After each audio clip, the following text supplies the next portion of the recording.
کاپشن نداری؟ عموم بهم گفته کاپشن نپوش مردم ببینن دلشون برات بسوزه بعد دستون بخوره. بابام فوت کرده.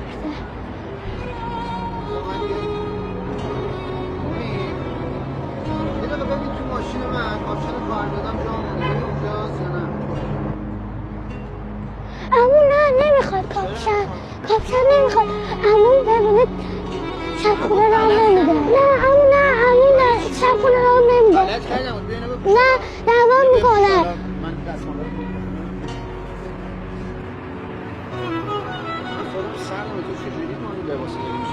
رو کاپشن برای چی پوشیدی تو؟